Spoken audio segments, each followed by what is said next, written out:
Muy buenos días, amigos televidentes. Una vez más con ustedes en Sentido Común. Siempre con la participación efectiva de los técnicos de este canal y ustedes que nos siguen. Sentido Común es un hecho. Señores, Sentido Común tiene aquí 20 y pico de años en este canal.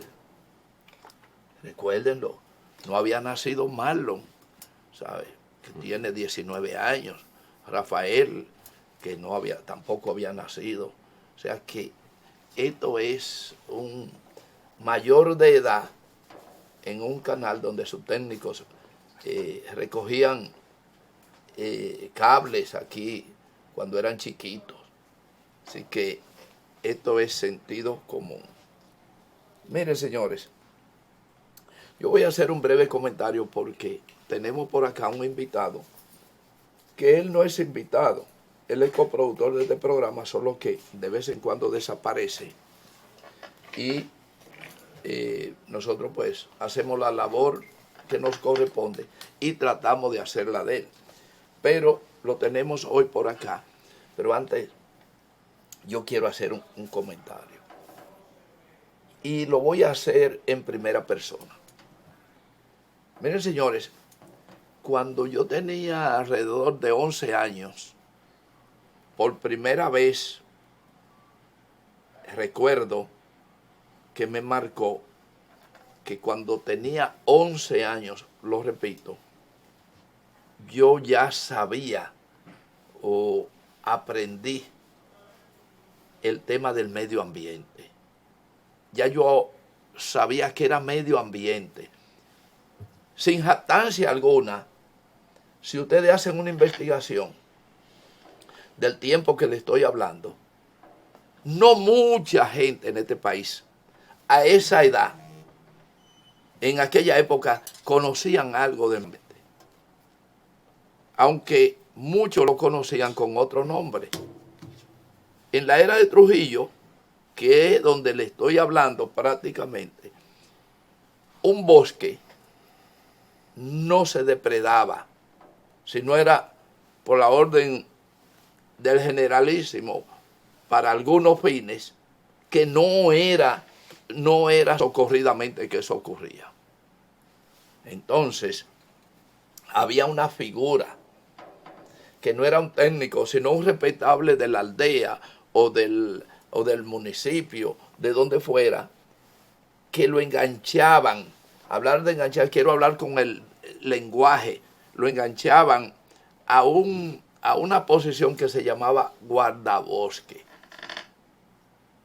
Para usted tumbar un árbol, en aquella época, usted tenía que ir donde esa figura, que por 25 centavos o medio peso, no recuerdo, le hacía un certificado de autorización para usted talar un árbol. Y eso entonces le permitían, después de un cuestionamiento, talar el árbol. En muchas ocasiones le exigían sembrarlo. Pero ¿cuánta gente sabe lo de las juntas y los convites aquí? Que se hacían con los muchachos de la escuela para sembrar árboles en los campos, en los lugares, para reforestar. Es decir, que a la edad de 11 años, a través de un libro de colección Sembrador, que vino a sustituir en cierto modo una parte de la escuela austosiana, porque había un texto que era número 1 y número 2, libro Mantilla, que eran los textos más socorridos, de mayor fuerza de la educación, pero que por razones obvias de la Santa Iglesia Católica, Apostólica y Romana, desapareció la escuela austosiana y ahí se dio un cambio al sistema educativo, a cambio de que algunos padres, incluyendo el nuestro,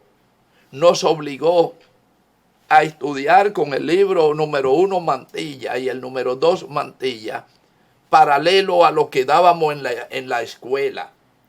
Es decir, que hubo un porcentaje de mi época que teníamos una doble carga académica, porque en la casa nos obligaron a seguir las instrucciones ostosianas, aunque ya no era oficial en la escuela. Razones, nunca la entendí. O sea, cómo mis padres o los abuelos tenían la luz de, independientemente se había hecho un cambio en la educación, que sus hijos tuvieran acceso a algo sobre la escuela ostosiana. Y yo tengo que plantear eso, y lo planteo a veces con cierta, porque si se quiere, estoy hablando en primera persona. Y en esa época ya yo sabía lo que era medio ambiente.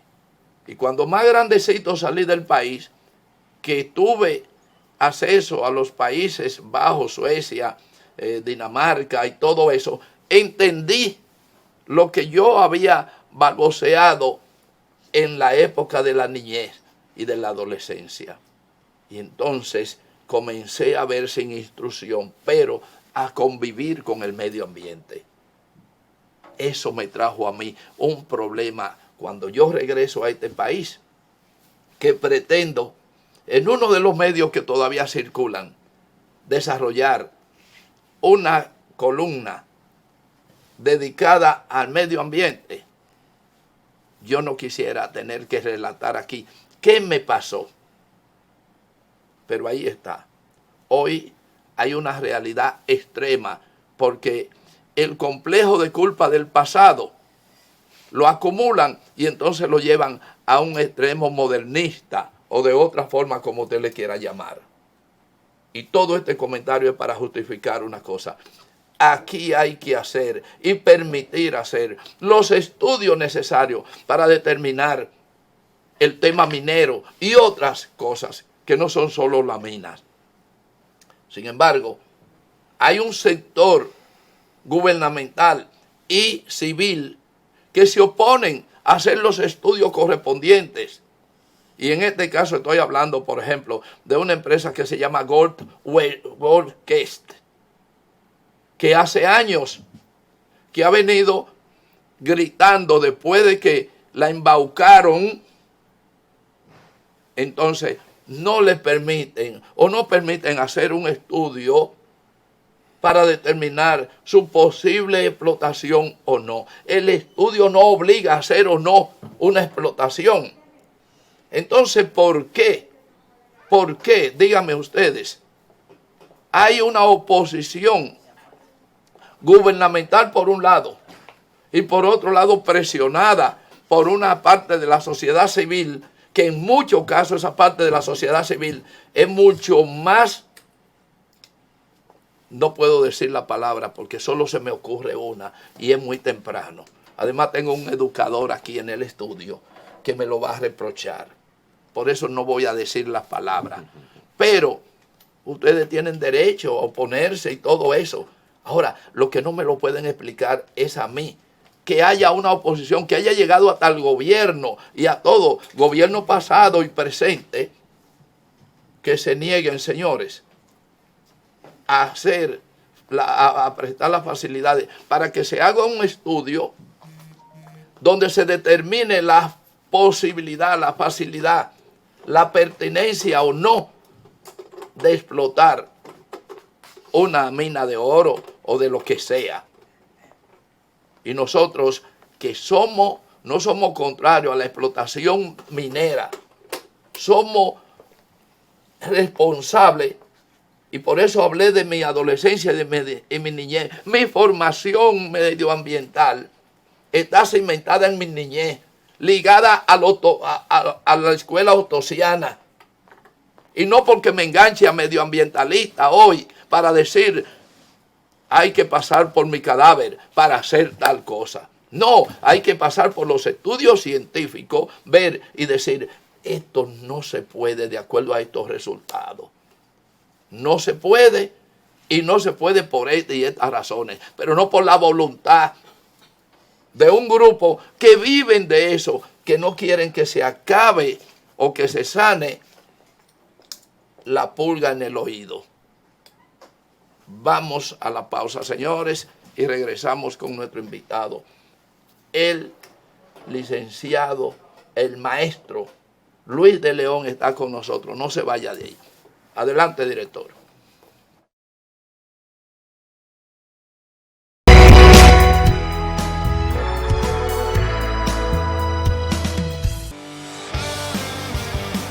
Hoy quiero hablarte sobre mis dos versiones al volante.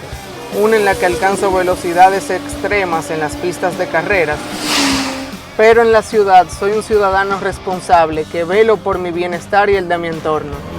En la pista, mi compromiso y gran pasión es alcanzar velocidades máximas para llegar a la meta y ganar carreras, contando con un equipo detrás que se preocupa por cumplir con todas las normas para mi seguridad en la pista. En la ciudad, la historia es muy diferente, y es que soy yo el responsable de regular mi velocidad ante los límites establecidos. De este modo, mantengo el control de mi vehículo y poder responder ante cualquier obstáculo o imprevisto, cuidando siempre de mí y de los otros conductores y peatones. Recuerda, tu vida es lo más valioso en la vida.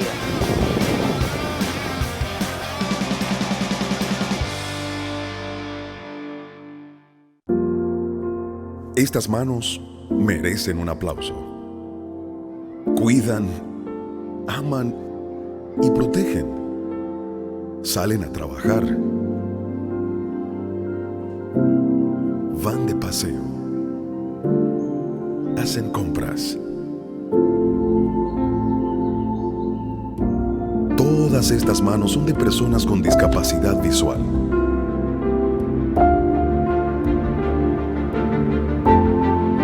Y esta es su tarjeta. Presentamos la primera tarjeta táctil débito o crédito para personas con discapacidad visual, diseñada con borde asimétrico para su fácil identificación, brindándoles autonomía financiera. Comparte esta buena noticia que reafirma nuestro compromiso de aportar al logro de una sociedad más inclusiva. Banreservas, el banco de todos los dominicanos. El primer paso nunca ha sido fácil, pero la historia la escriben quienes se unen a los procesos transformadores, impactando la vida de las personas en el trayecto. Este es el momento para que te unas a la conformación de los colegios electorales y hagamos un proceso histórico en favor de la democracia. Nuestra democracia. Para más información, accede a nuestro portal jce.gov.do. Junta Central Electoral. Garantía de identidad y democracia. La inspiración puede venir de todas partes. Unas veces de las emociones, otras de la naturaleza y otras de la gente. De ahí nos inspiramos en Seguros Reservas para lograr estar junto a ti en los momentos clave, para seguir expandiéndonos y llevarte más lejos, para crear cada vez más nuevas experiencias y continuar protegiendo cada sueño. Cada día nos transformamos, evolucionamos e innovamos contigo siempre en el centro. Nuestra continua conexión real es lo que nos ha hecho lograr tanto junto a ti. Seguros Reservas, respaldamos tu mañana.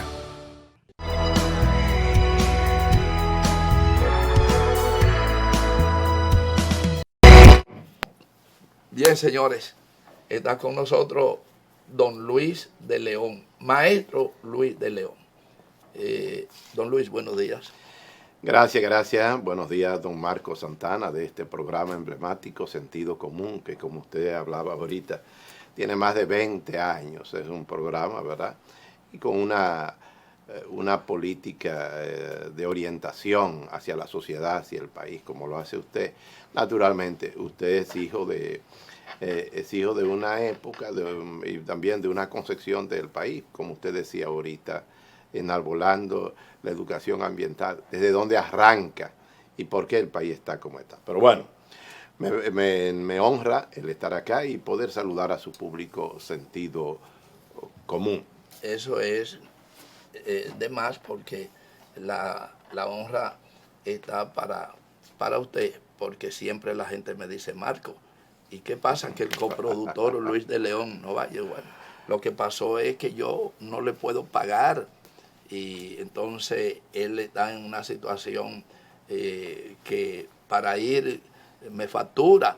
Yo decía eso, pero me doy cuenta de que eso no es verdad y usted lo desmiente con su presencia hoy aquí. Así que no es verdad, don Luis. Yo quiero comenzar con la parte de la educación. ¿Y por qué? Porque don Luis es un maestro. Aquí hay mucha gente que se pone... Yo le dije un día a un señor, a un profesor, a un docente, le dije, maestro, ¿cómo está? Me dijo, profesor. Me corrigió. Y dije, bueno, está muy bien. Entonces vamos a comenzar por esa parte. Los académicos se llaman entre sí maestros. Los de externos le llamamos profesor. En definitiva, ¿quién mejor para darnos una pinceladita de la diferencia, ya sea semántica, esencial, lo que sea, de profesor y maestro? Sí. Bueno, comenzamos, ¿verdad?, con una concepción educativa, cultural, de gran importancia y trascendencia para esta sociedad. El profesor es transitorio, el profesor es profesor de aula, del momento en que está. El maestro es educador y formador permanente. ¿Dónde? En la calle, debajo de una mata de mango, de samán, en la casa, en una iglesia, en un acto político, social, donde quiera que está, forma, educa, orienta, conduce, concientiza. El maestro es un creador, un hacedor, una persona que, como decían... Un creativo. Sí, como decían en los tiempos de antes, se ha desclasado y es un hombre humilde, sencillo, noble, que se entrega a la causa de los demás y naturalmente se realiza cuando lo hace. El profesor es un ave de paso, ¿verdad? Algunas veces puse el concepto, comparado con el maestro, porque el profesor lo hace en una circunstancia, su determinación muchas veces es la generalidad, la subsistencia, pero el maestro, la vocación es su guía. El maestro podría decirse que es una especie de apóstol de la educación. Pero claro que sí. Entonces, ¿qué más importante o no más importante? ¿Qué tenemos más? ¿Escuelas o maestros en este país? Bueno, esa es una pregunta que, como diría Pedro Mir en una entrevista que le hicimos en Radio Mir en los años 80, cuando nosotros le preguntamos a él, lo llevamos, yo fui alumno de él, de Pedro Mir, de la asignatura estética. Bueno, y lo llevamos al programa cuando él cumplió 80 años y yo le dije, ¿para usted qué pesa más? Refiriéndose al profesor Juan Bosch, el narrador y el político. Y él dijo, ¿qué pregunta tú me has hecho? ¿Qué pregunta de apriete? Bueno, tú me has apretado, me dijo con esa pregunta. Bueno, ciertamente es una pregunta que habla de la institución y de la conciencia de los protagonistas de la institución. La institución es la escuela, la institución formadora. Y los protagonistas son los maestros. Si no tiene buenos maestros, no importa la escuela. Y un alumno se puede formar debajo de una mata con un maestro. Sí, correcto. Pero no, la institución de la concepción de escuela, me refiero, no al edificio, a la concepción de escuela. Todo maestro, desde una concepción de institución, educa pensando en el porvenir, en la sociedad, en el desarrollo, en la modernidad. Usted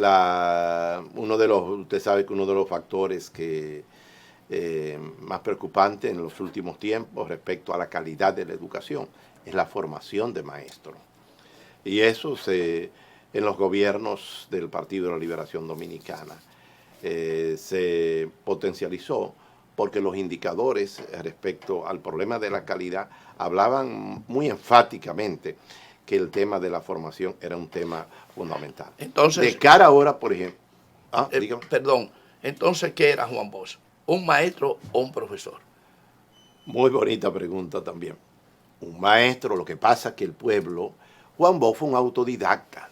Juan Bosch fue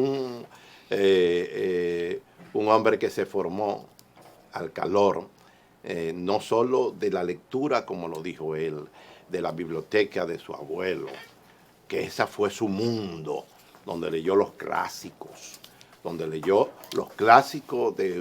de la Grecia, de Europa, pero los clásicos latinos también. Pero al profesor le llamaron profesor por su vocación pedagógica de enseñar, porque precisamente, aunque establecemos la diferencia entre maestro y profesor, cuando un educador, cuando un maestro enfatiza la condición de maestro, el pueblo le dice con buen sentido cientista, profesor, el gran profesor, que es lo equivalente al gran maestro. Es como si se dijera que cuando a alguien le dicen profesor con un sentido cientista social, le están dando la categoría de maestro. Eso ocurría con el profesor Juan Bosch, que por cierto, a un joven sobrino nuestro, el sábado me llamó para hacerme una pregunta que le hablaban de...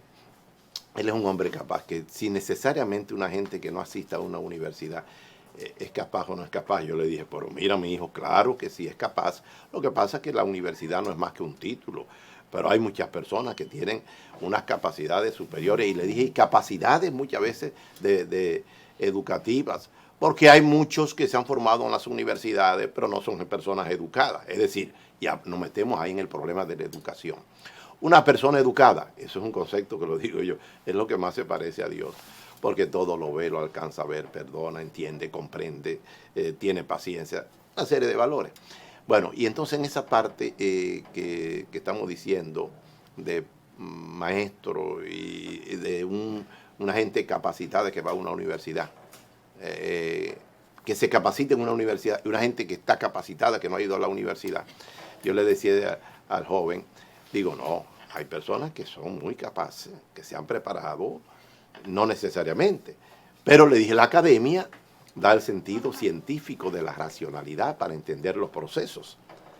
Y por ejemplo, le decía que, le puse un ejemplo, que el artista más grande que ha tenido la República Dominicana, cantor lírico, Eduardo Brito, no fue formado de academia, fue pragmático, con una formación extraordinaria, Eduardo Brito.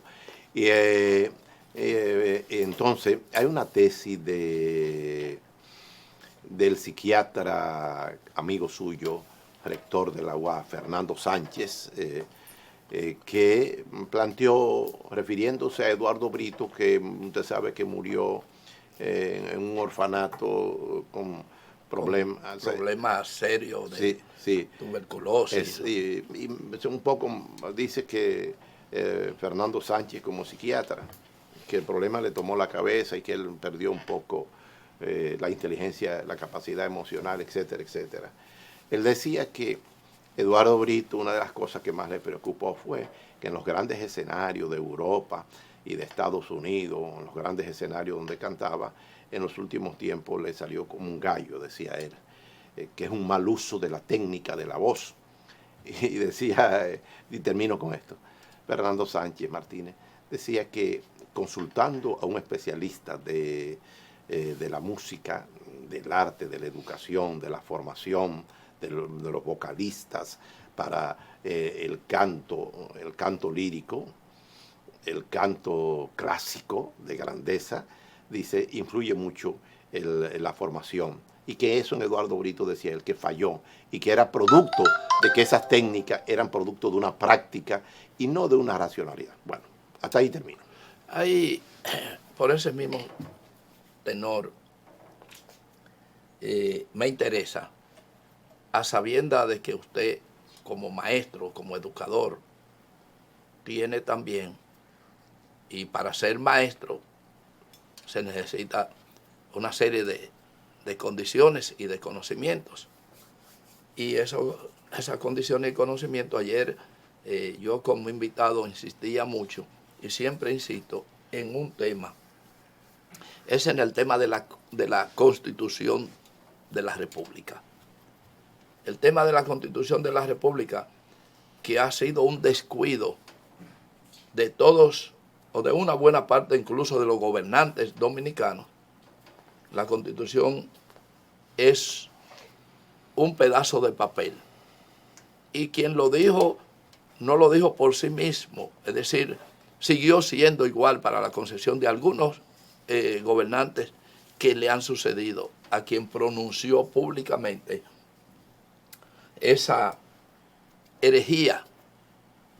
Un hombre muy sabio dijo, no sé si la verdad o una sátira, pero él dijo que la Constitución no era más que un pedazo de papel.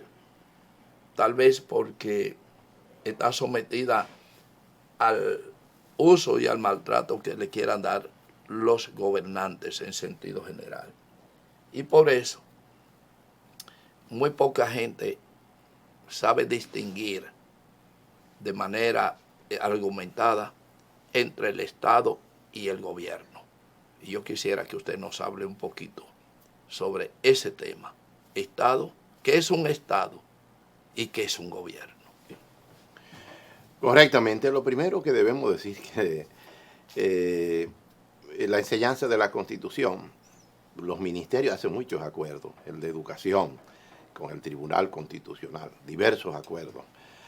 Pero la educación viene en los últimos tiempos fallando. Sobre todo hay que decir que en la presente gobernabilidad la educación se ha constituido un desastre. Bueno, ahora de cara al inicio del año escolar, que es el próximo 28 de este mes de agosto, hay toda una preocupación porque todos los indicadores para el inicio del año escolar no están, nos anuncian y nos dicen que no están las condiciones creadas, déficit de aulas, de más de 10.000 aulas, déficit de maestros, las situaciones materiales de las escuelas, más de 700 escuelas que dejó el gobierno anterior, con el 80 y 90% construidas que no están terminadas, entonces se contratan para hacer negocios, ahora aulas móviles, y usted sabe con los problemas, los escándalos con esas aulas móviles, el problema de los libros de texto que el actual ministro se propuso eliminar y hasta quemar los libros de texto que se habían producto del currículum establecido, se habían contratado, estaban ahí, y ahora dijo que esos libros no van y mandó al vapor a hacer nuevos libros, audiolibros, libros digitales. Bueno, ya usted sabe en la sociedad el choque que hay en la educación que está teniendo a nivel mundial entre el sistema análogo y el sistema virtual. Hay gente que son realmente fundamentalistas como lo es este ministro, del tema digital. Y todos sabemos que la sociedad en Europa hay países que para la formación y la educación han sacado del contexto el problema de la virtualidad, porque los niños, las niñas y niños y adolescentes no están razonando desde el punto de vista de ese fundamentalismo. No es que la tecnología no es fundamental. Nos queda, tenemos que hacer una pausa, nos queda pendiente la definición de Estado y gobierno, pero le voy a agregar también cuántas aulas hay en el país y cuántas nos faltan. Vamos a la pausa, señor director.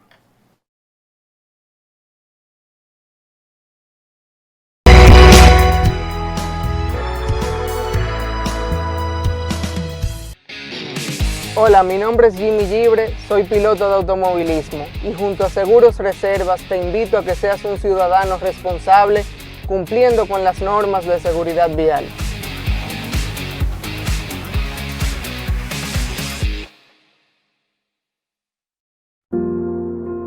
Estas manos merecen un aplauso. Cuidan, aman y protegen. Salen a trabajar. Van de paseo. Hacen compras. Todas estas manos son de personas con discapacidad visual.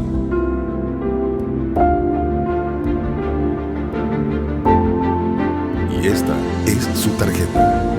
Presentamos la primera tarjeta táctil débito o crédito para personas con discapacidad visual, diseñada con borde asimétrico para su fácil identificación, brindándoles autonomía financiera. Comparte esta buena noticia que reafirma nuestro compromiso de aportar al logro de una sociedad más inclusiva.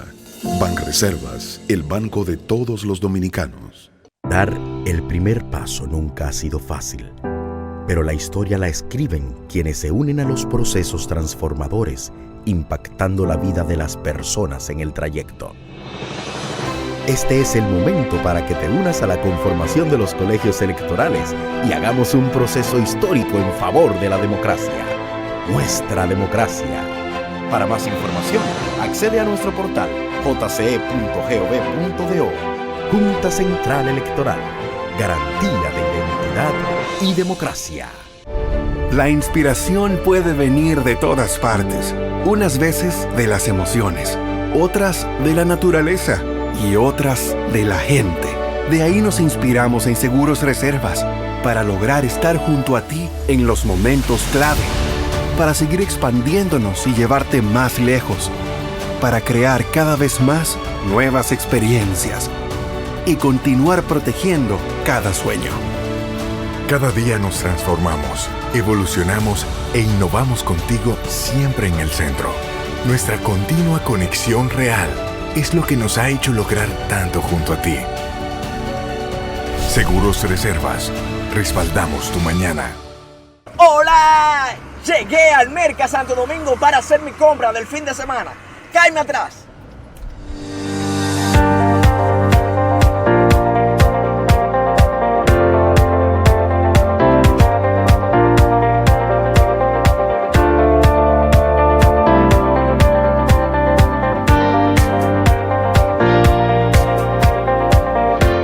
Le llegaste. Con poco dinero el carrito se va. Full de todo.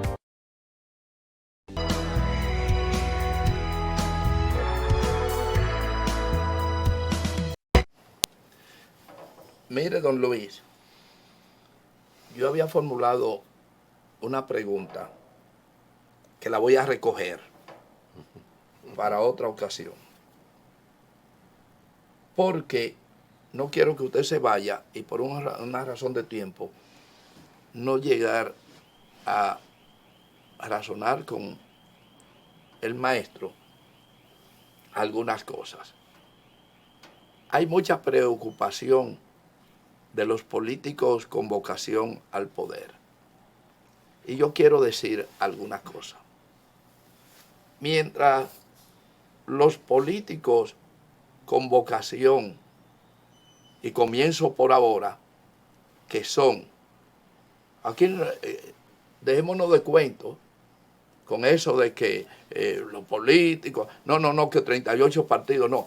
Aquí hay 3 partidos que son los que manejan el 90% de la opinión política del país. El PRM lo lidera porque el presidente es el PRM. El PLD, la Fuerza del Pueblo, y vamos a poner un cuarto por la mística del tiempo histórico, pura y simplemente, no numéricamente, el PRD. La corrupción de este país, que refleja y que marcha, que bombardea a los gobiernos, oiga bien, a los gobiernos, no me puedo dar el lujo de cometer errores gramaticales aquí frente a un maestro, es la irresponsabilidad de los líderes. ¿Por qué? Porque desde la campaña, la precampaña, comprometen al Estado Dominicano haciendo oferta a los que más bulla o bulto hacen en un proceso, lo comienzan a designar. Y luego cuando ganan, tienen la obligación, si se quiere, de tener que nombrar a determinadas personas que no están comprometidos moralmente con el buen funcionamiento. Por ejemplo, yo ahora no lo voy a mencionar, pero ya hay una serie de designaciones que han hecho los candidatos de todos los partidos. Óyeme, que una parte de esas no resisten un análisis moral, En otras palabras, hay una serie de delincuentes morales que ya están nombrados por los posibles presidentes del país. Entonces, ¿para qué tú vas a apostar a gobierno diáfano cuando tú no eres capaz de traicionar a tus amigos? Eso de traición, póngalo entre comillas, porque hay muchas obras que han hablado. Tú me ayudaste mucho en la campaña, es verdad, pero yo no te puedo poner en mi gabinete. ¿Y por qué? Porque tú tienes una hoja que no corresponde. Ahora te reconozco todo. Amén. Aquí no hay quien se atreva a hacer eso. Ninguno de los candidatos hoy en día como presidente se atreven a hacerlo. Y lo contrario es que una serie de gente que han sido funcionarios del pasado con una hoja, con un prontuario delictivo, usted lo ve que lo están designando ya los candidatos, los líderes, como posible funcionario del Estado Dominicano. Y lo que falta para el proceso electoral, sentido común, va a comenzar a hablar de eso, para que después no digan yo no lo sabía.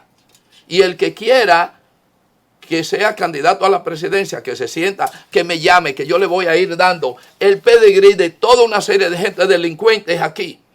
Y cuando hablo de las delincuentes morales y hasta penales, yo estoy en la disposición de colaborar con cualquiera, con el presidente Luis Abinader, con Leonel Fernández, con Danilo Medina, con Hipólito Mejía, con Miguel Vargas y con todo el que quiera. Todas esas nominaciones que hay y que se dice de que vete a hacer un examen eso no vale para nada. Eso no vale para nada. Entonces, que fulano tiene mucha gente y es líder. Sí, porque hay muchos villanos que son líderes. Que esa es otra cosa que le vamos a dilucidar aquí en su momento. Lo que es, porque la villanía de este país comenzó desde la Junta Gubernativa, desde antes del primer presidente constitucional de este país, y sigue el mismo caso. Violación a la Constitución y otros detalles. Pero bueno, me cogería el tiempo, lamentablemente. Era algo que no lo quería dejar pasar y lo cambié por la pregunta que le había hecho. Mientras tanto, al maestro Luis de León le voy a dejar el escenario para que nos hable de la situación política, nos hable del tema ahora mismo que se está viviendo y de las posibilidades futuras que tiene el país en torno a la vía política. Bueno, muchas gracias, don Marcos Santana. Bueno, quiero decir antes de empezar eso que qué papel tan importante desarrollaría usted. Porque el país de ahora es ingobernable y se va a volver ingobernable. No es verdad que el que venga va a poder hacer lo que le da la gana. Volver a la historia de designaciones de personas que no tienen las condiciones morales, éticas, sociales, de compromiso en el ejercicio del Estado. Pero ese es otro tema. Bueno, en el marco de la presente situación, usted sabe que el Partido de la Liberación Dominicana, la Fuerza del Pueblo y el PRD ya se anuncia el llegar a un acuerdo para la creación de un frente político opositor de cara a las elecciones municipales, congresuales y presidenciales del próximo año 2024. Nosotros hemos sido pioneros, precursores, la fuerza bochista del PLD, que fuimos los que advertimos al presidente Danilo Medina desde el 2018-19 hasta llegar al 20, al presidente Danilo Medina y al presidente Leonel Fernández, que si esas confrontaciones continuaban, se iban a dividir, iban a salir del poder, como ocurrió, se dividió en octubre de 2019, salieron del poder 5 de julio del próximo año 2020. Y de cara a esta situación nosotros hemos planteado la necesidad de un frente opositor, de unidad, de que las fuerzas bochistas se reencuentren. Cuando digo fuerzas bochistas me refiero al PLD y al Partido de la Liberación Dominicana y a la Fuerza del Pueblo, porque ambas organizaciones son opositorias del pensamiento democrático, visionario, transformador, sembrador, revolucionario del profesor Juan Bosch. De hecho, debo decirle a usted que el Partido de la Liberación Dominicana está cumpliendo ahora este año 50 años de ser fundado. se fundó un 15 de diciembre del año 1973. Vine yo de Montecristi cuando tenía 18 años, era el más joven de la delegación que vino de Montecristi aquí a la capital de la República a participar de la fundación del PLD en el Congreso Constitutivo que el profesor Juan Moya le puso Juan Pablo Duarte. Se está cumpliendo 50 años, pero nosotros como Fuerza Bochista estamos cumpliendo 25 años porque fuimos fundados en Capotillo, Loma de Cabrera, en el año 1998, en el primer gobierno del PLD. Hay que reencontrarse con el bochismo. La gobernabilidad, si no se hace desde la óptica, la propuesta, los postulados, desde el legado bochista, no habrá gobernabilidad, no habrá paz, no habrá igualdad social. Lamentablemente, dentro de los candidatos, dentro de todos los candidatos, no hay ninguno apegado al bochismo. Bueno, pero ambas organizaciones son depositarias del bochismo. El bochismo está vivo. Yo diría ambas, no todos. Porque ¿Y el país? Si no es por el bochismo, Luis Abinader no fuera presidente. Correcto. O sea que todo eso hay que verlo. Pero ¿cuántos reconocen o profesan esa condición? Bueno, eso es otra cosa. Pero lo que les quiero decir es que esa siembra que hizo el profesor Juan Bosch es una siembra democrática, latinoamericana y mundial. Está ahí en el PLD. Las oportunidades son las que propician la puesta en marcha de grandes proyectos de desarrollo y de progreso, como sería el bochismo. Y nosotros creemos que el que venga en el próximo periodo, en los próximos cuatrenios, tiene que apegarse al bochismo. Y nosotros no tenemos duda que ese frente opositor va a ganar las elecciones. Yo quiero decirle a usted que el gobierno y el PRM están temblando con ese anuncio de esa unidad, de ese frente opositor del Partido de la Liberación Dominicana, la Fuerza del Pueblo, el PRD y otras organizaciones políticas y sociales que van a estar, que van a formar parte de ese gran frente para devolverle al país. ¿Usted tiene confianza de que eso va a ocurrir? Pero escríbalo y dígaselo a Dios, claro que sí. Esa es una voluntad del pueblo, no es ni siquiera. Sería algo inédito. Aquí nunca, en lo que yo tengo uso de razón, claro, yo soy muy joven y a lo mejor no lo recuerdo, pero yo nunca he visto que algo similar aquí se haya dado. Aquí se ha dado la división interna permanentemente. Usted sabe que los nuevos tiempos del siglo XXI están presentando cosas que la gente se está asombrando y que parecen únicas y que parecen inauditas. Ciertamente el poder del pueblo, es como le decimos, el pueblo, el gobierno que venga será de transición, pero el pueblo va a tomar justicia por sus propias manos. Usted sabe el estado de pobreza, de desigualdad. Ahora mismo, por ejemplo, el país está sumido, está de rodillas frente al hambre y la miseria que se ha generado con el alto costo de la vida, con la inseguridad social. Yo voy a fundar un partido, se va a llamar Partido del Divisionismo Nacional. Y estoy seguro que yo puedo convocar a mucha gente, porque aquí desde cuando nació la democracia, que vamos a hablar del 63, lo que ha imperado es el divisionismo. Y usted lo encuentra en el PRD en su inicio, en funciones como ya como gobernante, en todo, hasta en el Partido Reformista, que mucho decir. Bueno, usted sabe que el neoliberalismo es un fundamentalismo desde la óptica de la injerencia extranjera y desde desde los sectores sociales poderosos, oligárquicos, lo que promueven es el divisionismo para mantener un desorden en la misma sociedad y para que la sociedad no se dé su proyecto de vida. Los divisionados no tienen cabeza, no tienen cerebro para oponerse y para plantear condiciones contra el divisionismo. Aquí todos los partidos propician el transfugismo, incluyendo apoyado en la Constitución, sí. Mal apoyado todos. Bueno, mire, estos tiempos son tiempos de nuevos liderazgos. Los liderazgos que quieran quedar sepultados, que continúen con esa línea divisionista y esa línea de imponer a gente que no tiene las condiciones políticas, morales y sociales. Es lo mismo, yo le diría, un nuevo gabinete de cara a unas nuevas elecciones. Ay, papá, ay, mamá, ay, el que venga tiene que ponerse las botas de Camaño, de Juan Bosch, las botas de los grandes patriotas, de Duarte, de Luperón. No se puede reproducir historias que ya tienen narrativas terribles ante el país. Ya usted sabe lo que ha pasado y lo que está pasando en el país.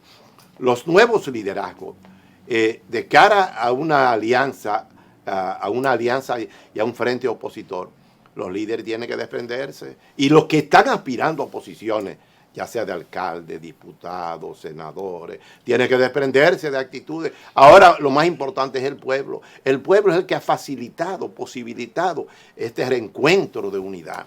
Y la lealtad es al soberano pueblo dominicano. Ya se acabó esto de que personajes quieran imponerse porque sean líderes, imponer a fulano, a mi amigo, a mi amiga. Eso no es posible. El país es ingobernable ahora mismo, prácticamente. Y se va a volver ingobernable si volvemos a hacer lo mismo. Es más, no habrá estabilidad, ningún gobierno se va a sostener si se le vuelve a reproducir lo mismo: corrupción, impunidad, desorden, inequidad. Y todo esto lo digo desde la óptica de la fuerza bochista, desde la óptica del PLD, desde la óptica misma del sacrificio que ha sido mi línea permanente en el PLD. He aspirado a síndico, diputado, senador y a presidente de la República. Y en todo momento me he sacrificado, porque yo no pongo eso como una condición de fuerza o que entre el mar. ¿Usted se ha sacrificado o lo han sacrificado?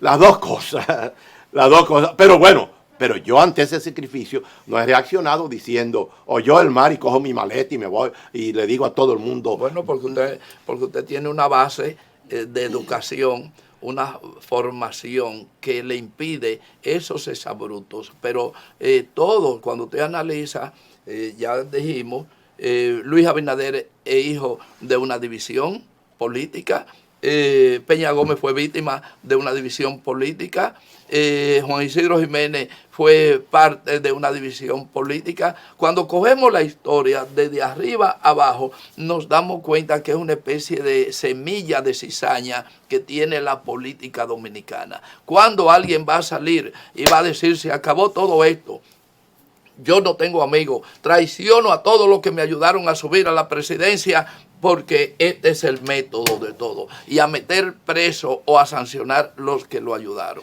Bueno, hay que tener fe que las utopías, los sueños un día se hacen realidad. Y bueno, no hay nadie más unido que el pueblo. Por ejemplo, si nos vamos al marco de la política mundial, la Comunidad Económica Europea ha sido un fracaso en la unidad de Europa. Son países altamente desarrollados del primer mundo. La integración latinoamericana y caribeña más posible, pueblos pobres.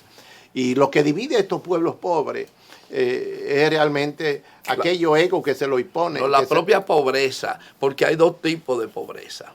Esa pobreza material que por circunstancias arrastra a la gente, y aquella pobreza mental, psicológica, que arrastra el individuo y que todo el tiempo está marcándola como un instrumento de su posición. Bueno, pero para eso los líderes, que son los que guían los pueblos, deben tener una concepción, haciendo un sesgo entre ese tipo de pobreza y guiar a los pueblos. Los pueblos, la base de sustentación de los pueblos, para que puedan pensar, es el estómago.